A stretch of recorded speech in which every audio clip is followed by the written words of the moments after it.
of that proof can happen here. Welcome back, ladies and gentlemen, to the 2017 Mid-Season Invitational. My name is David Freak, Turley Ticket of the Caster Desk with Sam, Kobe, Hartman, Kensler, and Mitch Krupp of LOLeSports. Gentlemen, how you liking Brazil? So excited here. I mean, especially the way that this tournament has just started off. Really good game so far. Yeah, complete surprise in some of the games there. The TSM one was enjoyable to watch. As me as a European, at least the biggest blame is not going to G2 so far, because at least they kept it close. They did. Well, and that's the thing. G2 did keep it close against SKT. First turret, several kills in the bot lane. Stuff was working well. You saw Sven on the screen. His lane was the one that was creating the advantages with the gank help from the team. I mean, yeah, they had so many proactive things in the early game that were very good signs for this team, and they should definitely want to carry over to this match as well. They did have some mistakes once you get, transition towards that mid game, as far as calling which objectives to go for, and the execution in going about getting them. And that playing around bot side that you guys are talking about will be something they'll need to at least do again against the Flash Wolves, because domestically that was one of their main strengths, right? Playing, with Karsa, Maple, Sword Art in the bottom lane, putting that pressure, deep vision galore. It was actually quite surprising how they went down against Team WE. I don't think too many people expected it to be this big of a spanking. Exactly. I mean, Team WE, all credit to them, because that was a lot of pressure very early on, and they forced a lot of moves from Flash Wolves. I especially like that you're talking about this bottom side of the map for Flash Wolves, because that's one of the key reasons, they did bring Betty in, up from their sort of farm team and put him on the AD carry, because when you free up Sword Art to then work with the Maple and Karsa combo that's so famous, that really opens up a lot of doors. Well, sure, but let's talk about how these teams have performed so far compared to domestically, because Flash Wolves are in kind of a one-team league where, honestly, they lost 2 games the entire season long, somewhat similar to how, we'd seen the other teams come through here as well. But, G2 is like the team that people kind of made fun of. It's like, well, they slumped. There was a vacation meme from MSI last year. Then they got, last place in their group at Worlds, and Sven just said, that's because we were a bad team. But we lost to Flash Wolves back in March in Katowice. We're a better team now. We're ready to bounce back and prove that we're actually good now as G2. Yeah, they spent a lot of time working, especially on their mid game, working as a unit. When Sven says team there, he means the team play in that particular regard. And G2, they went nigh undefeated in terms of series in the European split, so they were also strong domestically. I think the biggest growth point for them is that the man on the screen right there, Perks, he was a lot more consistent. No more going for these maybe 60% plays. If he could potentially die, he would hold back. No longer has these random deaths on side lanes as well. So macro-wise, G2 have definitely made a lot of steps in the right direction. I really do agree, and they look like a much more humble team, both, outside of game as well as in game. To me, that's really interesting in this matchup too, because World Elite just went about defeating the Flash Wolves with a very determined plan heading straight into the game. So if G2 are going to play it safer, and not want to take much chances early on, then this will be a very different match. Yeah, Team W went straight for the jungler though. Yeah. Get a good matchup in the top lane, get the jungle right there, snowball, and then nobody could really deal with that Kled. These teams though similarly tend to shy away from this top side pressure. Expect was protected very heavily in picks and bans versus SKT. At least he still makes some growth there. That is the one good thing for me about Expect. G2 domestically at least were comfortable with him playing carries. And I want to see, just to reach another point, sort of what style these teams will go for. You talk about protecting the top lane, but what I did like seeing in G2 in that SKT game was going for the early Ashe Zyra. It's one of the best bottom lanes. At 6, you blow both ultimates, you burn summoners, and for 5 minutes, you have a free gank in bot lane. And they did it twice more. They got 3 kills out of that. They got first turret out of that. If Ashe Zyra is going to be part of the style of G2, this could be very successful for them, snowballing through bot lane and using that to get a lead to play their mid game out from. All right, well, let's jump right into Champion Select then and get this one started. Right off the bat, taking out the Jace here for the solo laners. That will be 1 carry unavailable. Ashe, not a huge surprise as far as being banned out here. I was more expecting it from the Flash Wolves side. But one thing that we have also mentioned about Betty, in addition to kind of building fairly defensively with maybe early QSS buys, a lot of people are doing the Ninja Tabbies nowadays. He has also played mostly the Ashe, Varus, and Jhin, those sort of the old guard of the utility AD carries. Yeah, utility AD carries is something that makes sense, right? If you look at Flash Wolves, their core has always been their mid-jungle support. they've been trying to find the right AD carry, and then they have a Stake-esque top laner, whether it's Stake himself, who now moved to coaching, or it's MMD, who is kind of sink or swim, just kind of surviving the top lane, but it's mostly bottom side focused, and then those picks have good value. Yeah, and it does seem right off the bat here from Flash Wolves' side that they're trying to protect MMD a bit. They definitely felt the burn after that first series that they had, and they're trying to ban out some of those carries you talked about for Expect. And G2 was actually doing something similar versus SKT. They were doing the kind of same style of bans against Huni. You know, they respect the pecking order right here. You know, Expect has to respect Huni. Huni is definitely the top of the pecking order. Yeah, and MMD has to respect Expect here in the pick and ban. We'll see what kind of respect's going to be coming out of this one. The early pick, Lulu, is the hover, and back in North America, that was pretty much the entire way through the playoffs. We'll see what actually comes out of it, though. I'm very interested to see if G2 will go for an early round Varus here, because I talked about, you know, Betty very, very heavily focusing in on those utility AD carries, and Jin has really fallen out. I'm definitely not a big fan of the Jin, but no AD carries so far, and Crumbo's super happy about double shield. Yeah, nobody wanted to, I was like, going to jump in. I was like, no, I'm going to let my co-caster finish here, because I want to say, like, I want to see Karma Iron here, because I think it makes a lot of sense for Sven protection here. If anything we've learned from watching SKT in the finals is that you don't give Karma and Lulu to the same team, and then you may as well index very deeply there. The Graves ban maybe telegraphed the Iron pick as well, because that was one of the main reasons Graves came back into the meta early in the season. It was to combat exactly that Iron. At the same time, you're playing against Karsa, who's... You can make the case, though it's maybe a bit of a stretch, the best jungler in the tournament. He's definitely in that top echelon of world-class junglers, and you have the top 2 banned away from him, maybe to limit him somewhat, and he's now hovering on a Rengar, who, after most recent nerfs, I feel like is only situationally good, and we'll see if he can make an impact on it. Yeah, Rengar definitely did feel the last round of nerfs, and we've seen a lot more junglers go with purely a 1 quadrant clear to an early back for him. It both protects your Krugs from being stolen, as well as you know, deals with how low that he does get into the jungle right now. There is being said, yes, he can use Ivern's bush brushes against him a little bit for extra hops, but as you said, very situational. And this is where the debate comes in. When you second rotation and mid on blue side, teams have to decide, do we match that mid laner immediately, or do we preserve the Karma or the Lulu flex that we've seen develop in the past? Like SKT, for example, here would never pick a mid laner, would never pick the Ryze. They would just flex the Karma, end up playing it mid lane into the LeBlanc and be fine. However, G2 Esports seem to really value the push that the Karma brings as a support, and they're fine taking the Ryze matchup. Yeah, as well as not even just being fine with the Ryze matchup, but a lot of mid laners actually really liking that one into the current LeBlanc that you do have to worry about so much. So we'll see what the second round does come through here, because as you said, all the roles actually were matched here. Yeah. So it's not going to just be that power focus on, you know, the unmatched role, rather the power champions. That leaves the counter pick for top lane. So in some worlds you could go for some top lane bans and pick the best tank remaining, so go first pick Gragas take here, a Shen or something, or Gragas. Still has the counter pick here, so maybe just get a good AD carries for Sven, leave the counter pick to Expect, and then G2 should have a pretty well-rounded shot here versus the Flash Wolves. Yeah, and I think that Flash Wolves would definitely love a tank v tank matchup for MMD, because, you know, I talked about it a little bit, but yeah, MMD even in their home league had some trouble during laning phase. He doesn't have the best CS numbers versus, you know, even domestic top laners there, and would love to just go tank v tank. Has definitely more confidence in those trading matchups on the top side, and it looks like he might be able to get that. Yeah, they should ban Gragas here, or they leave both Gragas and Nautilus up, and then Gragas is the best remaining pick. I think G2 are probably going to switch it up and just first block in top laner, because 1, 2, 3, Shen is still available. 6 ban. Okay, yeah, but Shen has been nerfed. Well, Shen's going to get played up anyway, and yes, this does leave Gragas and Nautilus as the 2 probably premier tanks left over, aside from the Shen ban. Both teams were panning away the somewhat situational, like, non-tank top laners that those players still played. And said, okay, here we go, bring us the Nautilus, bring us this. And with that double shielding team, the supportive jungler and the shielding support here going to be played by Mithy. Looks like Sven's going to be on a high damage champion, had hovered Twitch before, and actually, they're going to wait until they see the comp.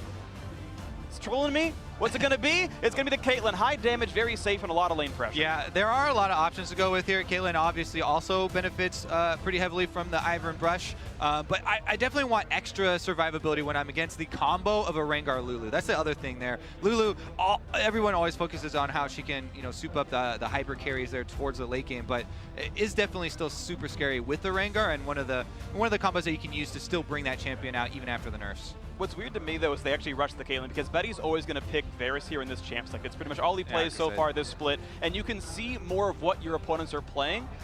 So this says, to me, if you're G2, that they're hoping to counterpick in some small way top lane. Either Gragas is not the best top laner, or they have something they want to play into the Gragas, because otherwise I don't think Caitlyn goes away, and you can pick your picks at a different order. Yeah, at the same time though, for Sven, he probably values Caitlyn over Varus in the same way. He's like, you know, it's a better pick, a better fit here. But I definitely agree. Would have loved to see just Gragas first, because I feel like Gragas always has the edge in the Gragas-Nautilus matchup, especially with the W max. Yeah, I mean, how secure do they feel in their scouting of Betty that he'll stick to the pattern, right? Yeah. Well, Betty's played exactly one Caitlyn game all year, and it was 12 Varus, yeah. And it was a loss. And we saw that killing game, and it was not that pretty. Yeah. All right, here we go, though. It will be the double shields coming in and a strong front line for G2 to try and fend off the Flash Wolves with the Rengar being at the pilot. All right, 2 threats on G2. It's all about Perks and Sven, the letter Z synergy, if you will. And you expect Sven and Mithy to have a very good landing phase. I like those two in a 2-on-2. They should have the push lead, I feel. Of course, Crap, you're the better bot laner than I am, but it looks pretty solid for them. And they had gotten their lead through bottom lane against SKT. And if this is the form that they are on, if this is how they play in 7.8, the patch that we are on right here, then if that's their style, then maybe it can work for them. And I always want to jump to jungle conversation, especially for the early game when Ivern is in the game, because Ivern can do so many more unique starts and force specific jungle pass on the enemy, especially if you do have a bottom lane like a Caitlyn Karma that has such good, pushing from very early on from the bottom lane. There's so many different opportunities that you can use with the instant camp steal there from Ivern to try and force your enemy jungler into your hands, and that's something that WE did very early on there with Condi making very early moves against Karsa. We'll see if this is going to happen here. Always fun to watch what Ivern's can do in this one. Rengar typically does get a bit lower in his clear.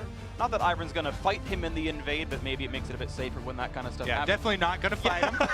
Ivern's 1v1, not exactly the power of that champion, but maybe when you have some backup, it makes him a bit more scared. We'll see what happens as the players are getting ready for their second and final for these players game of the day. Of course, there are 2 more to be played after this one, as the remaining 4 teams will play a second game.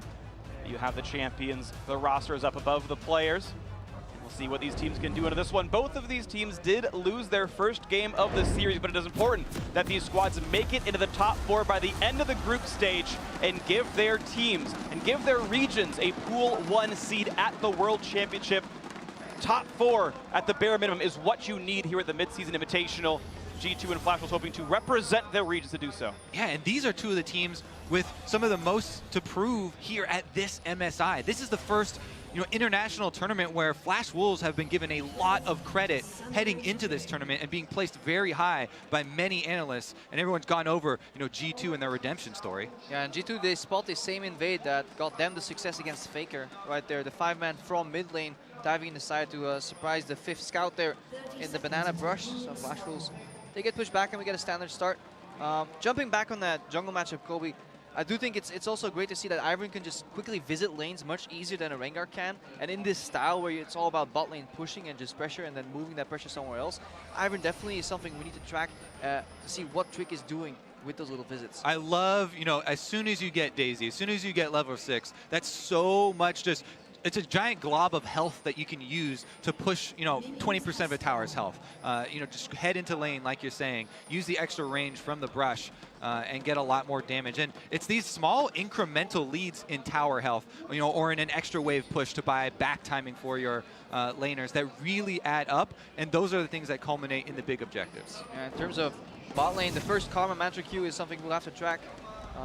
I do love the evolution here of top laners learning their place. Gragas, even to Raptors, will have to put a barrel and then walk the long journey back to the top lane. That was actually a super sexy jungle start there. I know you're going to love it, Crepo. The double ferocity off of the blast cone for the Rengar combined with the super leash from the Gragas barrel. Well, let's see. Is he going to kill that red buff and use his trinket ward right here? Kobe, a completely new tactic, definitely not long existing already. The pinnacle of the Rengar clear on this red quadrant. I know Crepo super in love with the trinket ward over that Krug's wall just for extra vision. By the way, yeah, not new. That has been around for pretty much the duration of Rengar, but he is mixing it up and going back to the top side here. Let's take a look. Yeah, so Karsa heading back to the top side here. Going to grab the Wolves pretty easily on this one. The heal on the red buff helping as well. I don't know the Ivern jungle pass that well. I don't know if he's able to protect his own blue buff by doing this, but he will not lose any of his junglers. He basically gets access to the left side and doesn't allow Ivern to set up 3 camps, go somewhere else, and come back. If he goes for triple clear right side and bases, he could lose way more of his jungle.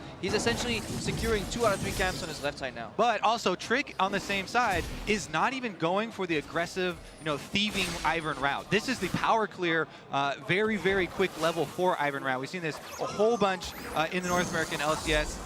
Just smiting the blue, clearing that, prepping that whole side, and then moving back over to clean up every single camp that he has already prepped. Extremely fast, full clear for the Ivern, and then you can get out onto the field feeling a lot more confident. Here comes the first vision on Karsa, and they'll be alerted to his movements. Yeah, also playing with respect, popping an extra brush in the already existing brush to make sure the Rengar isn't just magically invading.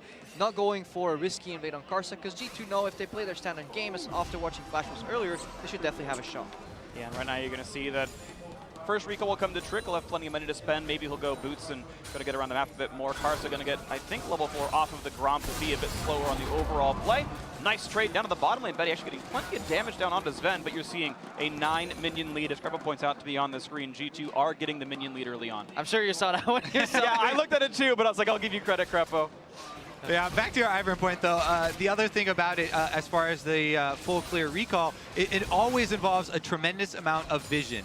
You upgrade for your extra wards from your jungle item, as well as bringing the extra 75 gold for the control ward. And now he's going to try and go contest Scuttle Crabs here. The bottom one actually still up, so he is going to be able to prep it. No smite quite available yet, but he should be able to contain vision of that area long enough for the channel to complete and not have to expend it. Your flashes with Ivern are very, very important because those are what you use for your instant counter jungling. And those things are very good for reactive gameplay, which is super important for the junglers at this stage. You see a big trade in the mid lane. Perkz does still take the backside of the chain, but looks like he came out ahead in health with that one. Both have gotten their first recalls off. Maple TP'd to go back into the lane, so that is at least a cooldown down that Flash Wolves cannot use. Perkz otherwise equal in the lane, Maple the same. And I think both teams are happy with the start we're seeing right here. Like G2, they get to take it slow. Perkz gets his tier on first back. Maple can accelerate his basing a little bit with that first teleport. Sven and Mithy have a CS advantage, but then Betty had that good trade. So everybody is just okay with the way it's going. Everybody gets a little something here Yeah. from Crepo. Definitely true. Expect a half-life, though, after both top laners have used teleports now. MMG just used his to get back to base.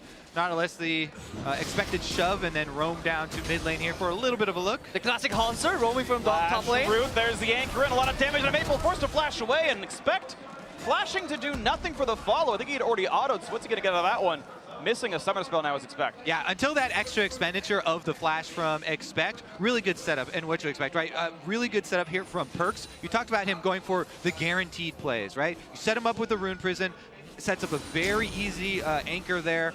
And that is going to put some pressure on Maple. Here comes Trick to actually help push the wave as well. And this is what Trick has always been good at, is just kind of visiting lanes and pushing out. Trick, even in last year's games, wasn't the most gank-heavy jungler. He was just trying to maximize efficiency. That's why G2's early games often were tad slow, because camping in a brush for a long time to set up a gank isn't really Trick's style. He'll try to maximize his camps in between helping his lanes. Nice juke by Betty, gets away from the Peacemaker right there. Pretty important. And otherwise, the bot lane's trading more closely to equal. Interestingly, Betty is going for the more aggressive of the Keystones. Pretty much everyone does go further. I think Caitlyn can easily get away with it. If you're against the aggressive lanes, sometimes you want to consider Warlords if you're Betty, but Fervor will be more damage. And he's actually managed to tie up the score pretty much. And looks like everything's going to be okay for the Flash Wolves bot lane, despite seeing the early lead for G2. They're also running the Ignite. That also helps just kind of cover that disadvantage maybe. If you want to go sustain, usually if your support's running Ignite, you get a little bit more pressure in that lane, allowing you to get away with maybe some greedier choices. Yeah, I actually love that the recent nerfs to Exhaust did open up a lot of space for Ignite in the bottom lane. For G2, they're definitely taking the Exhaust still for the assassins that Flash Wolves are fielding at the moment. Not only are Karsa and Maple star players for this team, but they are both at the head of very, very potent assassins. We just saw a little thing done by Perks right here. You get, I think it's 1 minute for the Ivern's buffs to stay on the ground before they will time out on their own. And Perks says, I will recall first. I will maximize the duration of the blue buff by grabbing it later on the back half of that 1 minute timer, so that I have it for a bit more time on the map. I needed to recall anyway. Getting some magic resist going towards the early Spectre's Cowl to survive the Maple matchup. One thing to be said though for this game, Flash Wolves definitely have a vision advantage at the moment. And you know, Trick is sort of fighting this war kind of by himself at the moment, as everyone else is kind of pinned down. Flash Wolves, you know, not huge moves that they're going to be able to make with this, but you have to worry because it is such, you know, a step-by-step process in trying to get that vision back. And this early Iron hasn't really been able to do anything, and I think Karsa's definitely happy there. Once this game moves into kind of 1-3-1 formation, Rengar, that's where he will shine, right? Like ganking these side lanes, especially when they get longer, a few turrets go down, so that may actually be what causes the first one, because both these teams seem stuck in kind of a gridlock, you know, just lane, until the first gank comes out from Karsa. And something that we can see kind of put a break to this gridlock is, will Trick actually try and use this Daisy to either force some siege pressure on bottom lane, or even start up Drake? It's such a good tank for starting up Drake if you have vision, if you have control in this area of the map. As of right now, though, the control not there, so whoever does move in there first is going to be taking that risk. Yeah, great play for G2. Could be just grouping Trick and Perks together in mid lane, push out, roam to the bottom lane, pop Daisy, teleport comes out, and go for the bot lane party. The problem is, Flash Wolves, their bot side vision is usually pretty solid. Go a little bit of pressure in the mid lane, nothing going to do much. Nice use there, Maple with the clone, blocking one of the Qs from Perks in the trade. Small things to get a little health advantages in those trades definitely do add up. Also have to keep your eyes on the purchase timings here. A bad recall at this moment, or a very big chunk in lane, can be the catalyst for forcing one of those moves like you're talking about, Crepo. Yeah, not a fan of this Q-Max though on MMD in the top lane in the Gragas. I've seen Gragas so often dominate the Nautilus matchup with maxing W, going for, you know, a lot of trades in that melee matchup, but it seems like MMD just wants to have comfort in wave clear. Yeah, I mean, we've seen the Q-Max get more and more popular, but yeah, against the melee matchups, I tend to agree. I really do like the value of at least a couple extra points into the W. It's not going to happen right now, though, and it's actually Expect who's been able to wave clear first anyway, despite the higher ranked barrels, MMD, and you're going to see a nice little trade right there. Shields up, doesn't take too much damage, but of course the red buff means that Expect will be full health basically at all times, and just kind of inherent lane dominance as a result. Path is well protected though towards that bot side. If G2 ever want to make that roam, they'll have to walk to a Scuttlecraft, 2 wards and a control ward, whereas if Maple can find a way out of this mid lane ever, he will go pretty much undetected. Yeah, and the mid lane is actually pretty interesting because these are some very early pickups on the Mercury treads for both of the mid laners. That's a large amount of money to spend on tenacity this early on. Yes, there is, you know, substantial crowd control on both sides, but kind of gives you a window into the mindset of both these mid laners at the moment. Yeah, there's 2 ways to approach it. You can go for the full Negatron approach, or you go a little bit more heavier on the mobility. I think definitely for Maple we can support these Merc treads. You're playing against Iron and Rise, and if we saw what Nautilus was doing too, if any Flash Snare gets comboed with follow-ups, you see, you're going to be so happy you bought those Merc treads. Exactly. He has bought time for his Flash to come back up. And Karsa, again, laying down that front line of wards. They still retain a little bit of an edge in that river. And we'll see how it pans out in the future. 200 gold lead right now for Flash Wolves as a team. That's a fake clone going to the mid lane, and Perks goes, guys, LeBlanc's missing, but she's back in base, of course. Is it a fake clone, or is it a real clone? A clone by nature is fake. I don't know. I feel like clones are actually real. I mean, there's a clone sheep running around named, I think it's Betty. That was a while ago. Betsy. It doesn't matter. It's really not important anymore. It plays in some league, and whether it's Betsy or Betty. I don't remember if you guys remember that story from like a couple decades ago. Regardless, we're not talking about clones. We were talking about League of Legends and Karsa back into the jungle. Both these junglers still level 8 right now, and it's just been Rise trying to farm. And I feel like if you're going to play defensively forever, stacking a Patir and a Rod of Ages is probably the one that wins that. Yeah, definitely. Loving these wards from Expect to. Every time a top laner can disappear and no longer be the selfish top laner, and ward just you know, right next to your river, but you go deep in the enemy jungle, you neutralize the threat that the enemy jungler poses, and you help your team. Funny that so often the top laners getting credit for those wards are the ones playing the Nautilus. Good shoving from him, though. Definitely well-deserved. And here we go. We are seeing the Ivern visit to the lane. Notorious. Not really full of action, but it definitely does get the ball moving here. You have been visited by the Ivern of lane push. Say thank you, Trick. But where's Daisy? Daisy has not graced us with her presence yet. And that doesn't. If she doesn't come out, then they're not really committing to it. Now Maple just committing to killing a ward and does get rooted, but no one's really... All right. No harm, no foul, and that control ward will regen out of being out of combat. You can kind of see how tentative both teams are playing this too. And this also, we have to remember both these teams lost their opening game. Yes, there was a very formidable opponent, and G2 were probably expecting to lose their opening game to SKT, but also Flash Wolves, kind of reeling a little bit from their loss versus WE. In most predictions, G2 were slotted for 0-2 today. That would be an acceptable result. The only thing people were kind of talking about is like, will they tilt if they indeed then go 0-2? And now they're taking an ultra safe approach here. But they're so comfortable in their scaling. Their late game is more than fine with the Ryze and the Caitlyn, and that's also how they have played so often domestically in Europe. Going for kind of the 80% plays in the early game, knowing that late game, especially putting their money on Zen and Perks, will net them the win. Definitely true. With the way that the support items now work with shielding champions and the buffs that you can get when the locket starts coming in on top of the redemption, there is a lot of safety in this G2 composition later that they can rely on, and they're kind of looking just to get to that point at the moment. Caitlyn starts to build up the crit multipliers, and they just really have to rely on protecting her. On the other side, if we've watched a lot of Flash rules, we saw great synergy and target selection. When these guys enter a fight, especially later in the game, like they can really take a guy down. So it's going to be really fascinating to see whether Karsa, Maple, and potentially even Betsy can all focus the same target fast enough to get through one iteration of shields, but kill them before the second. Maple's LeBlanc specifically has been one of the most enjoyable LeBlancs to watch in team fights and skirmishes all over, in all aspects of the game. Very recently from him. It's incredible to see the openings that he can get with this champion and really make it work even against the more solid setups. All right, well, you can see the risk aversion there from Perks. He's killing a ward and says someone might show up on the screen. Time to ult away. Yeah, safety first, Yep. He does get the control ward, and that is when the game slows down, it's never going to go straight to a kill. It's always a war for vision first, especially with two teams that are so similar in their approach. Kind of top laner on the island, junglers that value efficiency, focus around bot side, but none of these mid laners are letting each other roam. They're just constantly contesting that vision, trying to get the push. It makes for a bit of a boring game, but the beauty's in the subtleties. No, it's not going to be boring. We're going to have a record set today. Earlier, Faker was the fastest first blood in MSI history, and here in 25 seconds, we will have the slowest first blood in MSI history. 15 minutes, 7 seconds, the record here. G2 could set both in the same day. Oh, baby.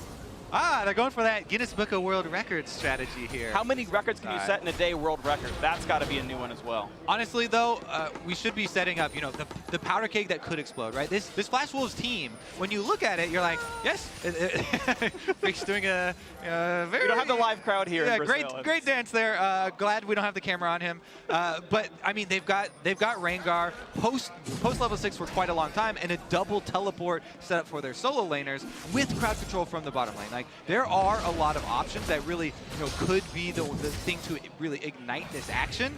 But again, still staying very safe. Another reason for that as well is that this is an Ocean Drake. It's not one of those Infernals to really force the early hand and force people into trying to take a bigger risk to go for it. Yep, Infernal definitely statistically the strongest, and it's going to be Perks taking another route, but with Merc Treads, shouldn't dig too much on the backside. Yeah, as you can see every time, blocking with the clone. He's also able to get his Thunderlord's proc. Karsa, this vision coverage that we keep on mentioning, keep saying, oh, they've got this extra line in the river. They've had it for so long, and he moves in again with that control ward, easily able to secure this Drake for themselves. Yeah, Karsa. They're just going to take this opportunity to the base stand. They trade a Dragon for a free base, hopefully they then get a little bit more advantage later on, but Sven ends up staying there. The pressure is slowly moving towards the Flash Wolves. They're chipping away that bot lane turret. They're getting the river control. As Rengar is scaling up after some slight nerfs on the Q. 7-7/7-8. That's something they will have to deal with. As you mentioned, health lead for the Flash Wolves. Bottom turret, I'm going to check into the mid as well. And pretty much no damage on the Maples. And a little bit more, actually, has been dealt towards Perks. So mid lane turret pressure as well. And as I check the top, Expects is down to half, and MMB's barely been touched. So yeah, the slow landing phase, you're seeing the gold is practically the same, 300 up, but all three turrets have taken more damage.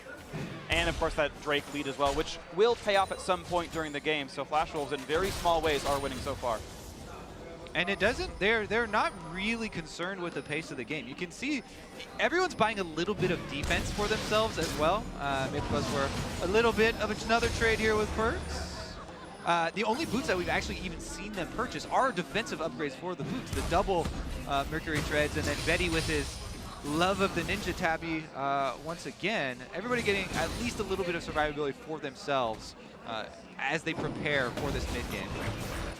So you expect starting to get pushed around a little bit here in this one. You saw him kind of anchor cross away down to half HP.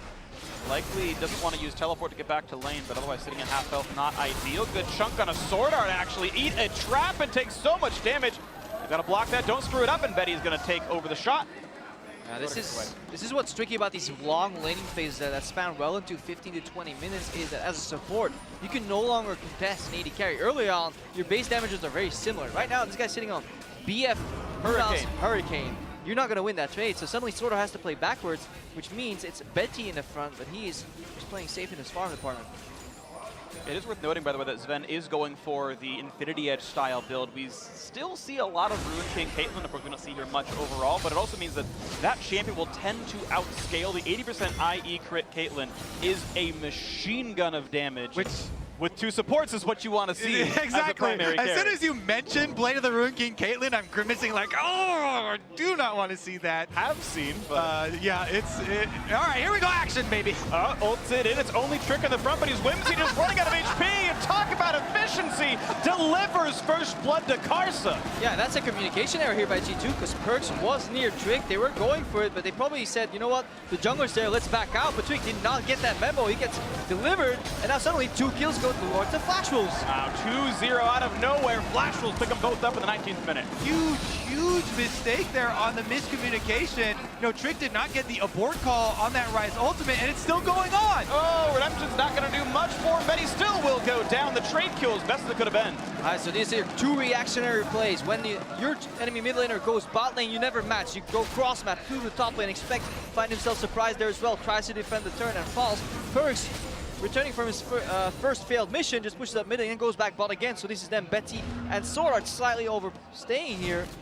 What a, honestly, comedy of errors. Huge key as well on top of all this, though, when you take stock. Remember that force on the top side from Flash Wolves, they've also netted the first turret. Big objective there. Huge cash in on top of not only these kills that have been traded across. Yeah, what that does for the map state, Gragas can go bottom lane right now. He can hold that turret. LeBlanc can play on a long lane. Wenger can lane gang for the LeBlanc. And Varus and Wu are more than comfortable playing in the mid lane. And it is very important as well that the Gragas teleport was indeed used. All right, let's take another look at this replay, though, as this was the spend and mid thing, going in for the lockout, and Perks roam down bottom. Yeah, if you see your mid laner in the top lane, you should not be overstaying here. You should be happy that you already got the free donated Iron kill right there. So that is a mistake from the Flash Wolves. G2, they do take the only play they could make at the time after their mistakes, hoping to not get that gold deficit too big, but this is 3,000 gold for the Flash Wolves. Yeah, so now really we're looking at, will G2 be able to manipulate this teleport advantage that Expect now has into some sort of action for themselves? They still are on a decent path for Sven, trying to build towards his IE. That is very important to really get a lot of value there, but Flash Wolves have jumped out to a pretty crucial mid-game lead here. Yeah, it's 3,000 gold plus a Drake. This is a pretty solid situation to be in right now. Statistically, you're looking at like a 70% win rate with a lead like that, and it's pretty likely that Flash Wolves can keep running this one out. If Sven does start taking over the game, then great, that's going to be G2's comeback sort of mechanism, but with about 100 magic just on Maple, he's certainly not going to die to Perks anytime soon, and you can see MMD and Karsa building pretty defensively for magic damage as well. We'll see what happens as they're starting to take over this top jungle. For G2, it's all about catting. CC layering, snaring the trap, with another snare, hiding in the bushes, protecting Sven. He has shown great mastery of this. OG Niels back in the day is used to be playing around, but at a deficit, can G2 still do it? First, we'll see a cleanse comes out from Perks. He's going to try to get away, and jukes backwards, goes into the redemption. He'll stay alive a bit longer, but here comes Karsa. He's got the empowered Bola, and that's going to be 4-1. Flash Wolves find even more. Yeah, Flash Wolves are rolling right ahead, and G2 still has some time to wait. The Infinity Edge and the Locket would come in at very similar timings for themselves, and that would be a big boost, but those are not there, and the picks continue to roll through for Flash Wolves. They've opened up the territory. Vision now just flooding into G2 territory. And that is the win condition for this Flash Wolves composition in the mid game. You know, put the LeBlanc on a side lane. Rengar either ganking for Gragas or for LeBlanc, meaning that if G2 respect this, they hug the turrets, and then even then, Flash Wolves could just move into the enemy jungle. Speaking of moving into the jungle, taking out Mithy pretty quickly, and that one barely gets away. Did empower his W to heal him up a little bit, and barely stayed alive. Flash Wolves still in control this one, 3,500 ahead. And they also have a lane priority in the mid lane with the Varus too, so everywhere G2 by now is feeling so pressured. Looking for pressure down on the bot side. It's expected a 1v2, knocked into the wall, rooted up by Karsa as well. Looks to run to the brush. Double stun comes in and expects hoping that his teammates can come by. Here's the Ivern, just gonna be for the root. And the walk away Daisy here to buy a bit of time and expect actually gonna flash. Unsure if needed, but did want to get away. A bunch of flashes being blown recently here by Flash Wolves pressuring G2, and they're just setting them up for this big double teleport collapse play. Their double teleports come back off of cooldown now. Maple is just constantly creating pressure all over the map. He can transition into the split push with LeBlanc. Karsa easily gets up to pick up this extra Draken. Flash Wolves, this is kind of what people were expecting coming into the tournament. Ocean Drake does have some level of value, specifically for Betty, who, unlike in the beginning of the year, you're seeing a lot of tier that got us on Varus. This time, no mana regen, so the actual regen that it provides will help him maintain lane pressure for longer without having to recall. There's going to be some level of pushback for that. MMD able to split push the bot lane after forcing the flash away from Expect, had some alone time, and now it is 2-0 in turrets. G2 have only gotten 1 kill all game, the only thing that gained the entirety of the first 24 minutes. Well, Buddy loves these like hyper-efficient defensive AD carry builds. You know, the PD for the dueling potential, Tabis to come on top of that, so it's not the most damaging. Next. Yeah. And he goes extra next. And to be fair, though, MMD's winning his 1v1. Maple's arguably winning his as well, and Karsa's running around killing people. All you need to be is an ult bot at that point, so, I mean, this style will work. It's a style that Flash Wolves used all year. Yeah, it's kind of what I mentioned before, where everybody's building a little bit of their own defenses. So they're kind of taking out the single kill over, going over to the other side kind of pressure there. That being said, if you're rooting for G2, some of those key items are coming in now. That Locket and Infinity Edge that we were talking about have come in for them. They have to still fight their way out of this hole, though. And right now for G2, it is defense mode. Yeah. Caitlyn traps, brush from Ivern. They're trying to hold on. Keep that mid lane turret alive. That's the last bastion for G2 Esports. If they lose that, this style of pushing the side lanes and pincering and collapsing and moving into the enemy jungle from the Flash Wolves will be too much to bear. But if they can keep this up for maybe 5 minutes more, then we're looking at a completely different game. You know, the longer we move into the late game, Sven has the potential to carry this. I do want to point out, it's actually a different build from LeBlanc as well. I feel like we've seen Gunblade LeBlanc almost exclusively for the last 2 months since the most recent round of nerfs. This is completely standard Merlinomicon, Abyssal Scepter to probably Void Staff third. Just, it's not as much of that sustaining duelist, it's the conventional mage items. All right, here comes the extra pressure from Flash Wolves, just trying to chip away at the turret. They get a little bit more of the damage, but G2 still farm for late mentality, defending as best they can. And not a Flash Wolves, they need to constantly change it up. Move top lane, move mid lane, move left and right, up and down, constantly try and surprise G2, because that has been their main weakness even over multiple iterations of this roster. It's when things rapidly change, that's when G2 starts suffering, and the communication isn't fast enough. Here comes the dive. Block is going to buy a bit of time. Solo redemption, but the turret's already gone down. That bastion has been destroyed, and G2 forced to retreat anyway. Flash Wolves still the team with the lead, taking over more of this map. Crucially there, you know, Sven did get out when he burned his flash, and they have a bunch of shields coming through, but G2 now, I mean, these things will slowly start to take their toll, and Sven is definitely the key to this composition, pulling off the defense here. Yeah, but it's Flash Wolves who have been the ones pulling the trigger. It's Flash Wolves who have been winning this game. G2 is like, we'll wait and scale, but until that scale shows up, it's Flash Wolves just pound for pound playing a whole lot better on this one, hoping to be the heavyweight in this matchup. And now looking for a bit more. Is Mabel touches down and takes out Mithy by himself in front of Trick's face. Doesn't even care. Yeah, and this is actually very crucial because Flash Wolves are in a partial reset. 2 of their members are in base, loading up the stock, you know, getting the wards ready to insert into the enemy jungle, and they take out the enemy support, which means 5v4 on the map with full side stones. Flash Wolves can get control. I think they were fully fooled by that clone there from Maple. Really good manipulation right there, and he does get the cheeky kill onto Mithy. Also reduces a lot of their ability to fight back in the vision wars here, as the war over this defensive vision is very tough when your support is not on the table for even a few minutes. Yeah, we get to see, we talk so often about Karsa and Maple, the duo. But something that we then forget is that Sword Art and Karsa are also a great unit in terms of taking control of any area between two pushing lanes, and that's what they want to do right now. Deep red side, set up that vision, have Maple push the top lane. The more vision he has, the deeper he can push as well, the more pressure you can have to then put even more vision, eventually isolating this Baron. All right, here we go. In with really the clone. He uses the other one to walk back and immediately changes directions with it. Usually won't expect, very quick changes in directions. You'll see that sometimes from Shaco players as well. Right after using your ultimate, you'll press R instead of actually moving your champion.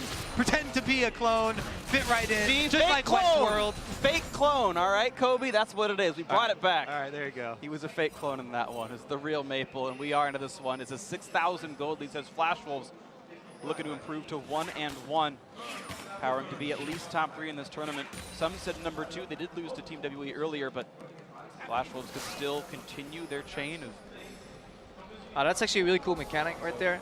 The control ward in the pit will disable a ward, but if you play versus Ivan, you should always try and kill it, because he can put a brush around the ward, and then the control ward no longer works. Actually, really hard for you to then kill that ward unless you can go and sweep it. Until the brush times out, right? Until the brush times out. There have been some other changes to Ivan and Baron interactions. Sadly, we won't be able to see them because you used to be able to hide Baron in the brush. At least now you have to make a wall of brushes to deny the vision, because you can no longer hide epic monsters in a single brush. Got even more like a smoke grenade here in this one. Maple still playing a bit of split push, not willing to attack the ward control, not quite enough in the jungle to feel safe. Turns out he did have some time, but again, it's a risk you don't want to take when you're already up 6,000 gold. He's going to retreat for now. Yeah, right now the Flash was looking to get the mid push every single time. Now trying to challenge Trick here. He has to flash out, get a ward, go back to mid, push in, more wards, and that's going to be the cycle. Not even an ultimate used there, or one longer than the LeBlanc ultimate for Flash Wolves, and they continue to get these long cooldown summoner spells available, though. Rooted pops the Zonias to block not a lot. Ulti used by Rengar running back to the bot side. They're going to find Trick on this one. Ivan going to run out of health. He's going to be taken down. That's a killing spree now for the Flash Wolves jungler. Looking for Sven as well, down to 1/3. Redemption's going to heal him up, but there has been no front line for G2 to stand behind. And this is where G2 is not used to the way this is going. When you contest that division domestically in Europe, they would just see the team, retreat, go back for the mid push. Right now, Expect goes for a panic teleport. Well, get cancelled. The Flash Wolves, they're just powering on through. They're going further than most teams would have, and they're really tunneling on these picks. Jungler dead means Baron Nashers the attempt, 6,000 health, and this one MMD waiting to push back the team. Maple buying some time against Perks, 5,000. Here comes the engage on a 1. They push then in a bit. He's cutting away. He's going to survive for now. He'll kill off 1, and he's safe in the back line. 1 for 0 so far. It's a 4v4. Expect rooted up, going to be taken out. No. Flashes first. MMD's going to chase in now. Maple still wants to find the target. A quick anchor in. They can take him out. He gets back just in time. Takes a summoner heal from Betty. Now MMD forced to run back half HP, and Flash Wolves are going to kite this one away, but G2 win a fight 4v5. This is what they were waiting for. Yeah, the composition really shines in these kite environments. When Sven has his flash, gets out of danger, does not get one shot. That is when this composition shines. You can use the 90 caliber, the multiple traps, have Nautilus peel for you, and then win that fight. Flash will have to disengage. Exactly. All eyes, are on Sven, and Karsa trying to dive him there, but such a good job by the front line holding everyone up so that it was just Karsa, and Sven was able to kite back there and take him down. Perks here, though. Maple, though. Gonna land the E, a lot of damage into this one. Perks gonna take a ton of punishment, could go down shortly. The brush, the locket gonna buy enough time, he'll stay alive. Plenty damage dealt, and of course Perks using up his cleanse to get away, but fair trade for Maple's teleport anyway.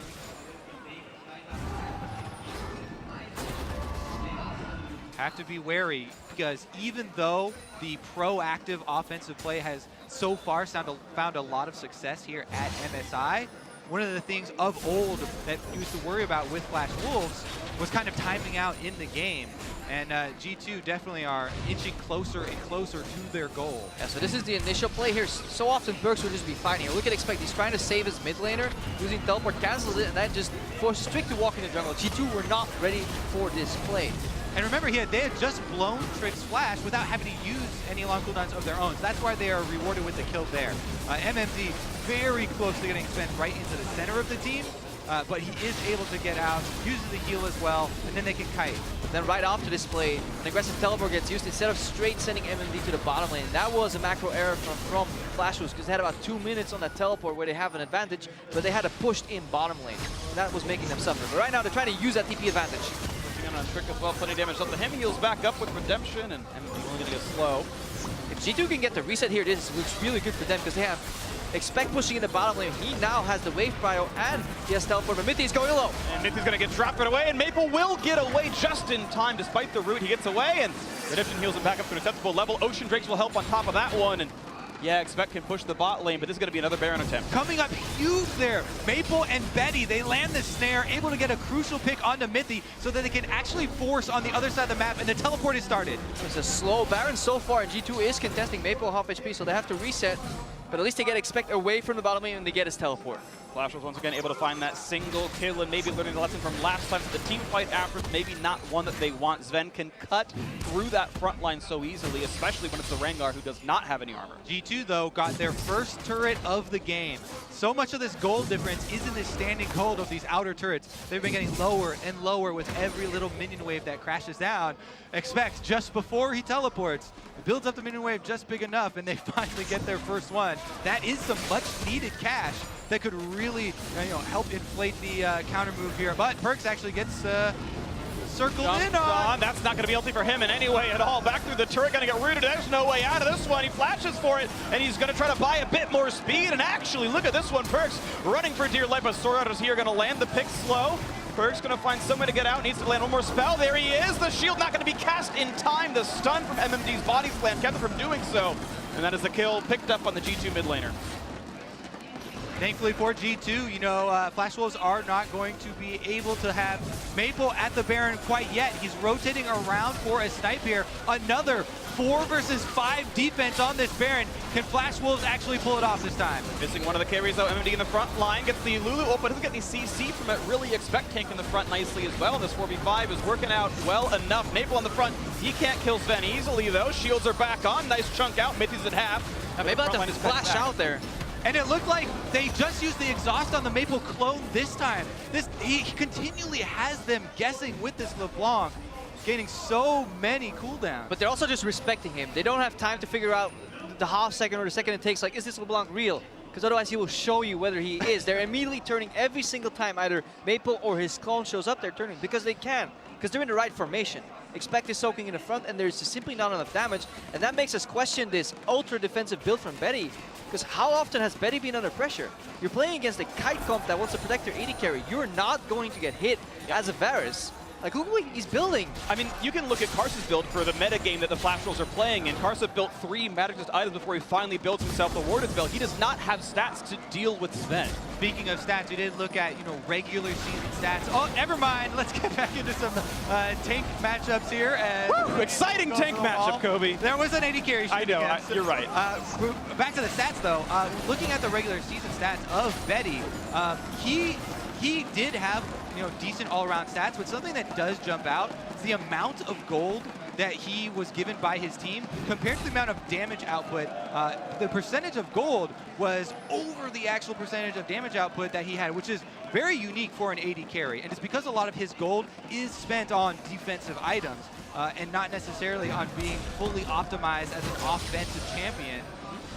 And it doesn't really cost you when you're very close to smashing most of the games and winning all the games in your league. But if you do come up where you need that extra bit of DPS, it could. It's a question we were asking before MSI is, did betting to step up to carry these games? We'll see as this continues on. A nice little attempted ulti just to buy some time, and it makes them reposition 3,000, 4,000 health, I should say, on a Baron. Perkz in the front line, not going to get body slam. Daisy tanks it up. MMD caught out. Down to 2/3. Redemption heals him back up to 3/4 and more. Quick Naga comes in, and Guardian Angel still on, though. Could mean MMD runs low. And look at how comfortable G2 has been. They've learned that these Barons will go down super slow here. They don't even have their tank here. They're playing without Expect. He was setting up the push in the mid lane, and Flash Wolves, I think they ran out of time. Betty built too slow. They don't have too many carries here. Maple was too passive, and right now G2 is taking over. Little difference, 4K stunning up Betty. Nice wild growth, buys a bit more time. He will not get taken out yet by any of the back line. MMD gonna lose Guardian Angel, the shields, the heals. It's not gonna be enough. GA popped. And what can they do against Maple, though? It's gonna be the clone once again taking some of the skill shots. MMD hooked in. That should be not quite the kill. They don't have the damage, just barely not. But G2 have control of the mid lane still, looking for mid lane tier 2. MMD must heal up first. Doesn't matter though whether they kill them or not, because they have the sustained damage output. The only risk is great flanks, and as long as G2 is aware of where the Flash Wolves flankers are, like Maple right here, they should be fine. 2 more turrets for G2. Now can they escape with their money? Can MMD make the play happen? No explosive cast for about 15 more seconds. Gonna land another slow, which hits Trick. It's going to be the root onto him as well. They've got a kite back. Sven's going to get rooted. He just gets out of range in time, and now Carson's over the wall. Can't find him yet. Plenty of damage, though. Maple doesn't land the skill shots just yet, and Sven's going to stay alive through the shields. The chase still on the top side. The kill does come through onto Trick, and Carson chases away Mithy. 1-for-0. The Flash Wolves TP pays off. Incredibly important thing to keep your eye on in these team fights is something I've been trying to coin as the AD carry uptime, but AD carries kind of aren't a role anymore, so marksman uptime basically. Sure. But how much DPS Sven is able to get out while working around the crowd control that the enemies have to offer, and while they're kiting back, he's constantly throwing out the autos, proccing the headshot, and trying to fend off Maple. Flash Wolves, though, after that pick onto Trick, are again back to the Baron. It's going down fairly slowly again, but they should be able to finish this one off. You know, G2 might get a stray Karma Q or something in there, but that would really be the only steal. And they lost their jungler, so this is the one opening the Flash Wolves were looking for in an attempt to peel for Sven.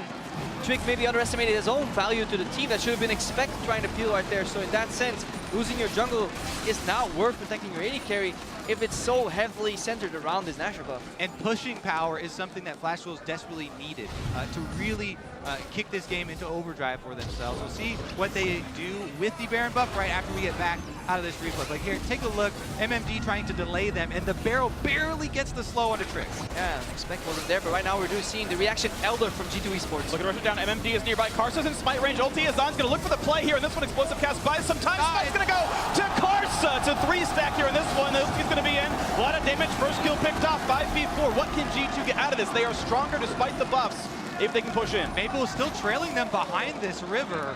It's definitely going to be hard for them to find an opening, but 4 versus 5 now. G2, no buffs, but the extra man advantage. But they achieved their goal. They see the enemy take Baron for free. They start reactionary Elder, and the only goal is prevent the Baron push in the next 2 minutes, and they do exactly that by taking down the key member in Karsa right there. 4v5s. Flash Wolves will not be able to win the fight with their ultra defensive builds. So again, we're stalling for a few more minutes. In the end, though, they did not come away with the actual kill on this dragon. Karsa gets inside, and him being able to secure that buff, while it does delay some of the Baron buff usage, now that Karsa goes back in here, we'll take a look at the smite. Wow. Incredibly close, yeah. 970. He just got back inside the brush there, hopping in, and he does give up his life through the GC chain. You know, good traps there from Sven, but it kind of ups the ante, because even though there's less duration on the Baron, it's also an Elder Dragon on top of that.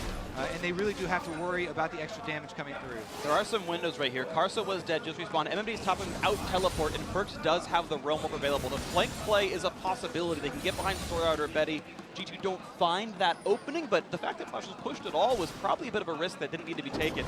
Betty now shadowing in the top lane, looking for the play on top lane tier 2. Should be going down without much of a hitch. G2's rotating, and Flash Wolves play safe. Flash Wolves trying to keep all 3 lanes pushing. They don't commit to the top turret, and the bottom one is going to stall out. Neither is mid, so they're waiting for the rest of the reinforcements to come up, slowly take down the secondary turret. G2 should be fairly okay with giving away secondary turrets and make their stand at these inhibitor ones. Makes the gold lead 7,000 right now. Karsa happy to take away jungle camp repeatedly as well. Certainly a slow-paced endgame to Flash Wolves. No way of pushing this one too quickly, as they continue to wait on the siege. Banner of command done for Mithy, can maybe help keep the waves in a decent spot. Yeah, I really like that banner pickup, because there's already one locket available. Sven is staying alive, and the only thing you need in a game that has been so condensed, after the Flash Wolves were always playing in the same area, is just slow pushes on the side lane, because it will free you up after Flash Wolves are so desperate for these picks. Banner for expect as well, so double banner really trying to spread the map out a bit more and allow the 5-man group to stay together. There is one in the bottom lane, for example, so all G2 right now need to do is hold this top lane, and then Baron can fight its way out. Rengar has popped the ulti cards. You can see where everyone is. Finds no openings though in the mid lane. Sorry, top lane wave going to be cleared easily enough. There's a defensive Zerat in the bot side as well, from what I saw. Was that? No, that's a ward. I'm silly. Sorry. Yeah, Maple still holding the Baron buff on the minions in the mid lane though. They do get that turret. Locket shield buys a bit of time though. Turret's going to go down. A lot of CC on towards Betty, but he's not the primary threat. Mithy forced to flash away. Maple takes him out of the back line anyway. The flash means nothing. That's a 1-for-0 so far, and Karsa stays healthy. Expect to be next up. Chain's going to be onto him. Going to get flashed away, but Karsa maybe over Chase. 2 more attacks will do it, but Sven can't get the autos in. 1-for-0 so far. Still looking to keep the siege moving. So Baron is timed out. The Cannon walks in and takes the aggro, and we're going to keep pushing. What a look from Maple there on the side, though. So much DPS coming from this LeBlanc. So many re-engages on the cooldowns, and that pick is enough for them to get inside the base. So 5v4 means they can keep going with the turret dead. There's nothing really nothing left to defend them. The Ocean Drake region going to help keep the front line a little bit healthier. G2 going to look again for the 4v5 to kite them back. We know Sven can do plenty of damage here, and so far he's okay. Bit low. Once again, the ulti's back up looking for Betty. He's pretty far in the back line. MMD is going to get caught out. Going to lose the Guardian Angel. They finally hit him enough. And Maple low as well. Down below 1,000. This could be a killable champion. Here comes the re-engage towards MMD. Oh, a minion tanked the anchor. An explosive cast disengaged pretty nicely. MMD over the wall. He's going to be fine with this one. Roam over to chase. They should catch him out of this one. Rune Prison, if you get the vision, yes, they can. That's going to be a kill picked up. Plus the Guardian Angel down. Now G2 in a 5v4. Now we see the change in approaching from Flash. They can't take Sven down, so they're trying to attack the support system first. We're seeing more focused ultimate, the auto trick. If G2 can adapt for that, they can fight their way out here, because Berks and Sven were untouched later in the fight. And we also see, once a few key cooldowns get used, Flash Wolves, they're running out of damage again. Exactly. The key is target switching here. After you see cooldowns pop, after you see shields go up, and then Flash Wolves do a very good job at that. But it's right back at it. G2 striking back. They were able to chase down the front line, and that means that Flash Wolves have to open their doors. 25 seconds till the top laner's back up. They could go for a lot here. They won't go for Brooker. They're not going for the end game push, just the mid inhibitor and back out. Sven cannot scale any farther. He is full end game build, full damage. Ruin King last. I think it's a great choice here as well. And so Sven can't scale anymore. The rest of his teammates can get some items though. Yeah, but the team is being fed gold here with the bottom lane push. The turret in your minimap is falling, and here you see the chase potential as well. G2 have a great kite composition, but if they have a controlled fight, they can use that realm orb aggressively, land these key CC targets in the front, and then chase the Flash Wolves down. Very good key realm orb there from Berks to secure that kill and open up the mid lane here. Now they actually have the inhibitor, the super minions coming down, a little bit of extra lane pressure for themselves.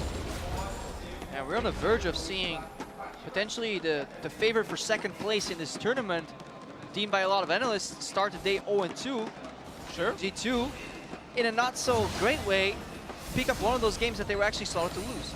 Absolutely, and they looked okay against SKT. G2 might be the better team, a better team than we thought coming in, but of course it's still a 7,000 deficit to work through. Meanwhile, G2 have done a pretty good job of funneling a lot of extra farm into Sven as well, and he has actually completely peaked out here. Full item build, already swapped out the boots for 100% crit chance. Exactly, for the extra Phantom Dancer there, and he'll have to rely on that for the speed, but the DPS is going to be insane. I wonder if Flash Polymorph from Sword Art is actually the key to win this game. Because Kaylin with all those items, you can just get a Hex on her. Yeah, no Mercurial in there, no Mikhail's either. Yeah, Mikhail's and Iron. Okay, Iron hidden very well. Deep in the forest. Supports. Deep in the forest, they hide the Mikhail's. And we're about to have the third banner of command as well, as Trick is building that one as well, which means he'll be full build and running out of item slots is pretty much all of G2. So the gold lead stops mattering as there's only the support and half an item on the jungler left to build here in this one. G2 essentially are at endgame, and it's about Flash Wolves, whether their Drake buffs and their prior map control, though that's going away with the inhibitor deficit, can do anything about this, or if G2 have now turned the corner and they're the ones with the lead. This is where it actually becomes interesting to watch teams that pile on so many supports. You get to see the difference between good shield users and the poor ones. Here we go, they're starting up the Baron very quickly. Yeah, but dangerous though, because Baron eliminates one kite angle, so Flash was taking a good collapse on the Sven. He can only run up here. He can't run into the pit, for example. Yeah, they'd run into MMD. You can see he's sitting on that side, but gets jumped over with the Blasco, and they can try to rush this one down. Maple on the backside, looking for the anchor in there, gonna find the damage on a Karsa. Arud is there, but Sven's gotta watch out for Maple. Kite's back. There's gonna be the stun on the Betty, pushing forward onto Karsa as well. Sven half HP, he's gotta be careful. He's attacked on all sides right now. MMD not gonna find the target though, and gonna get lifesteal tanked as Birch pops Zonius to buy some time on the top side of the fight. It's gonna be Sword Art knocked down. That's a 1-for-0. Make that a 2 as Betty falls as well. Sven jumping forward to make sure that can happen, and G2 in a 5v3. G2 safety in numbers, and they fight the wolves off from all angles there. Really good separation of the shields. Mithy shielding the top line while Trick on the bottom side there. They kept Sven up the entire time and never let anyone get isolated for that focus fire from Flash Wolves, and now they're right up the middle. Maximum efficiency from these wind speakers as well. You know, 5 karma shields here, looking for the base. Here we go, in towards it. The buffed up minions here as well. They're immune to magic. Maple in the front line. Garza into the back, can't do any. Nearly picks out Sven because of Maple's Q, but it's not going to be enough just yet. Turret number 1 going to fall. MMD running out of health. Could be the second one to drop, and that will be a Guardian Angel. No, actually the kill picked up. They're all dead. It's over, and G2 get the comeback upset win over Flash Wolves, improving to 1-1 to close out the first day. Sven on your screen right now deserves hugs from the rest of his team.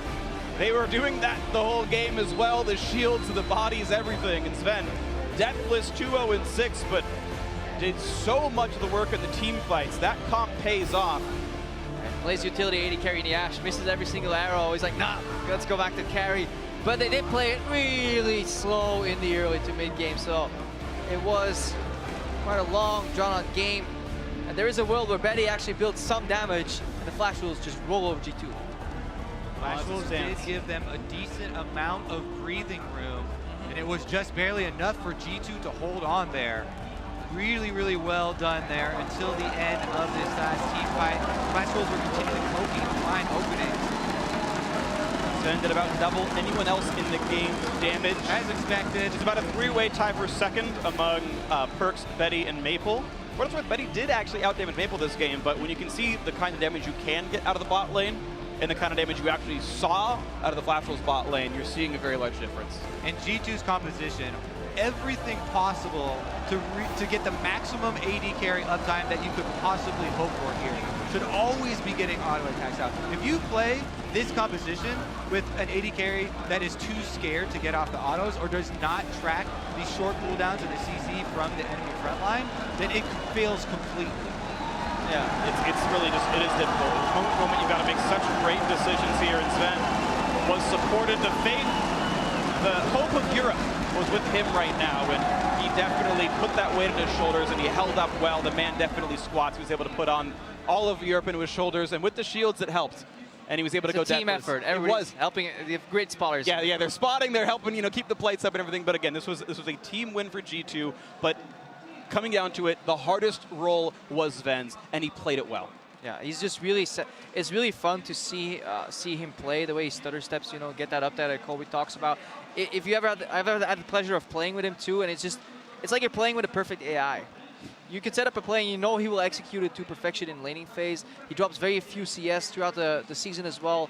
He was averaging, we tracked like perfect CS versus the CS he was getting. He was very close to those numbers while still having pressure, chip damage, and rarely dying in lane. So he's a very complete AD carry in that regard, and I'm really happy he finally gets to show it on the international stage, because G2 Esports as an organization, they were so desperate for more victories on international stage. And again, this is against Karsa, against Maple, some of the guys most prolific on these assassins at looking for these openings and finding their way back. Yet he was always at the center of the composition, you know, behind the Nautilus, behind the Ivern. And yes, you know, Mithy had to sacrifice himself sometimes. He gets picked up. Sometimes Trick gets picked off, you know, the stragglers, but it's never the core of the composition. They're okay with losing one of the shielders, one of the supports, one of the healers basically of the group. But as long as Ven was alive, you never cracked an inhibitor. Baron was still difficult anytime you wanted it. 4v5, there were several of those victories there for G2. And if you take single games as properly emblematic of how good teams are, G2 is a top 3 team. Like, you have to come in power ranking these squads, and G2 is maybe 4th or 5th, but you beat Flash. I know it's one game, right? There's much more to be played. I mean, Team WE but is still taking there. this win, yes, which is SKT, then maybe G2 is 3rd, right? Because I think you still put them above Marines, you put them above TSM, and you just had them beat Flash Wolves, so maybe G2 are the number 3 team this tournament. Starting to like you, Freak. Europe top 3. I'm North America is still struggling here, so... Hey, my fault, I'm not calling that one out either way. That was a great win right there from G2. So for more on that first win at MSI, let's get a word in with their man in the mid lane. Well, thank you very much indeed. I'm joined by Perks because I absolutely wanted to talk to you. I absolutely wanted to talk to you. First, of course, you can enjoy the fans as well. What's kind of the first feeling or the first thoughts? Is it relief? Is it just happiness? Or what's going through your mind? Well, I'm just really happy that we finally succeeded. Our all hard work, we've been playing the whole split and the bootcamp before MSI has paid off, because we had a pretty close game against SKT, made some major mistakes that they're obviously an extremely good team, so they abused it, and their late game team competition was just better. And today, this game, our late team was just better. So Flash was played really, really good early game too. And we made a lot of mistakes. But our comp is a lot less forgiving than theirs. So we ended up winning in the end. You ended up winning in the end, and that was the plan, but it does seem risky because the Flash Wolves got very much ahead in the early game, but you seem to be quite confident in all of it during the game that you could close it out. Is that also the product of just what you've learned over the past year? Well, we just try not to tilt and play to our winning condition. And our winning condition was Jasper with 5 items, and Karma, Lulu, Ivan, sorry. And I'm also like a tank, because we just have to all peel for Caitlyn, and Caitlyn will kill the whole team. So we actually knew all the time we got this game in the bag. Well, talking to you now, obviously, is such a big difference from last year, and you guys have spoken all split about this is all that matters, coming here and showing something for our fans and for ourselves. So what does this win now mean in the big picture? What's the big picture for MSI, for G2? Well, the big picture is always for everyone to win the tournament. Even though against SKT is obviously the hardest opponent, and it will be really hard to ever win against them, I think, but we can do it. But first, we focus game by game. Tomorrow we have World Elite and TSM, which is not going to be easy. Like, even Gigabyte Marines are a really strong team, and I don't know, we just have to take it game by game and slowly get out of groups. Well, you guys, I said it before, you guys learned so much getting down here, but was there anything that you specifically used when you stepped on stage here today that helped you to keep your cool? Not really anything. It just I just played myself. I was myself, and I just play like I played the whole split, and it's fine. And the crowd is really awesome too. They are awesome. A final question, maybe. We know that you hurt your foot, and sometimes they say if you lose like one strength, you gain another. So I hope this hasn't been causing you too much trouble. I actually didn't hear anything. How is your foot? My foot is fine. I just twisted some ligaments, and I have to wear this for like a week, and then I'll be fine. And the crowd is really insane. Yeah, the crowd is real insane, so I think we're going to cut it short there, but fantastic talking. Congratulations, and now back over to you guys. Thank you very much, Shocks. Fans so passionate, we can't even get our interviews done. But in all seriousness, yeah, it is a great problem to have. In all seriousness, though, here, G2, with the perceived toughest schedule coming into the day, and 1-1 on the day, beating the Flash Wolves in the late game here. I mean, you heard Perk say they were confident all game long that they could take it, but we do have to admit that there was an advantage built by the Flash Wolves, maybe not pressed as hard as it could have been in terms of closing it out against this G2 squad.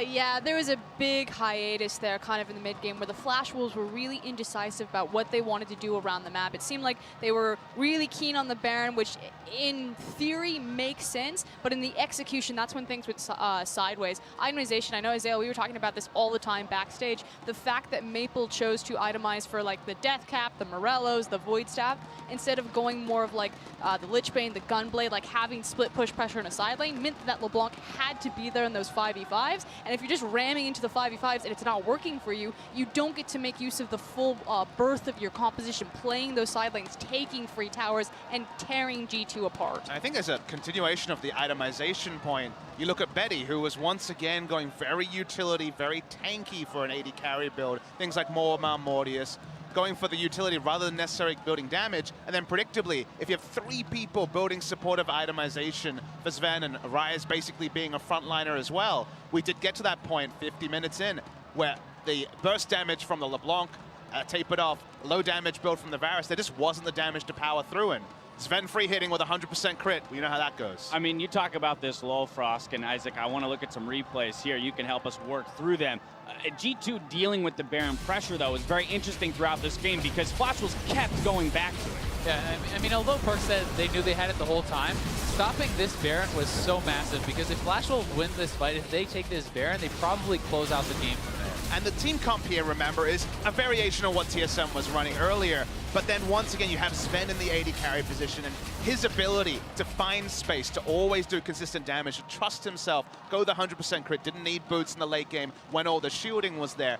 This is a meta comp. I think on this patch, it is the strongest possible way to play League of Legends because there's just not much of an answer in the late game with most team comps. You got to get to the late game, Exactly, though. you have to get there, and in general, G2 were disciplined where they need to. Everybody wants to talk Shock. I love it. I'm going back to Azael, then to Frost. It's also an AD carry who has proven that he can play these sorts of comps. When you look at Sven, his success at Worlds, back in Origin, it was Tristana playing these protected AD carry type compositions, and he's one of their best players. They played exceptionally well, and I have to talk a little bit more about itemization just because I thought that G2 it was cool. Did it so well. The fact that we got not only one but two, and a third banner was actually being built against two AP people who can answer in the side lanes. In late game, it gave G2 full side lane control. I think not only the 100% crit build, but having all the support items, double Knight's Vow for both Perkz and their Caitlyn, because it's a two-threat team. Neither one of these guys can die or the team falls apart. So I think there were so many things that they did correctly. And inversely, you talked about the LeBlanc not building for split push, Betty not building an IE, not building enough damage to punch through the tank line. I just think this was really a story of one team itemizing perfectly and the other team not doing the best job. Free side lane pressure in a game where you're down in gold. Frost, I'm coming to you. I know you wanted to jump in on that conversation. I love the idea about siege composition. So I have this very strong opinion that I think that a siege composition is the absolute best way to play in League of Legends if it's done perfectly, simply because it's up tempo all the time. And what that means is that if you have a siege comp,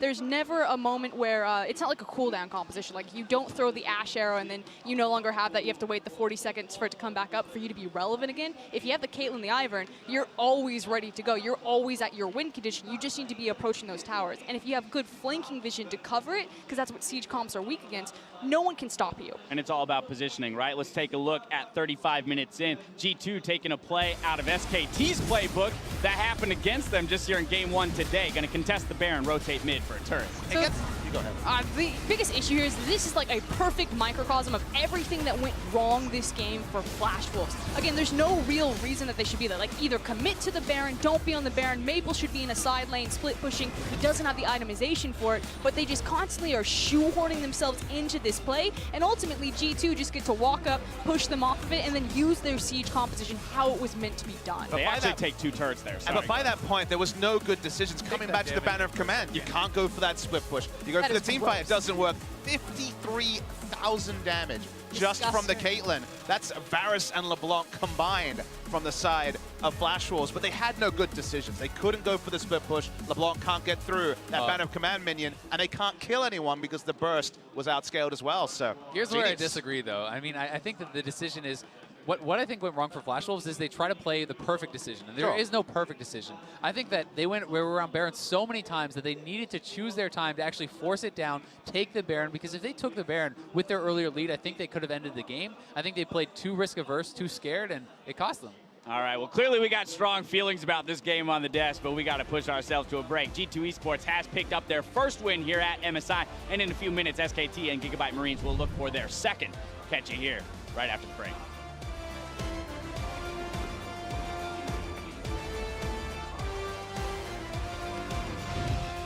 All right, here we go, action, baby. Ults it in, its only trick in the front, but he's Whimsy just running out of HP, and talk about efficiency, delivers first blood to Karsa. Call on that Rise ultimate, and it's still going on. Oh, Redemption's not going to do much for him, but he still will go down. The trade kill is best as it could have been. Smite range ulti, Azan's going to look for the play here, and this one explosive cast buys some time. Smite's going to go to Karsa. It's a 3-stack here in this one. He's going to be in. A lot of damage, first kill picked off, 5v4. Buys some time at the top side of the fight. It's going to be Sword Art knocked down. That's a 1-for-0. Make that a 2 as Buddy falls as well. Sven jumping forward to make sure that can happen, and G2 in a 5v3. Good job. Nice. Nice.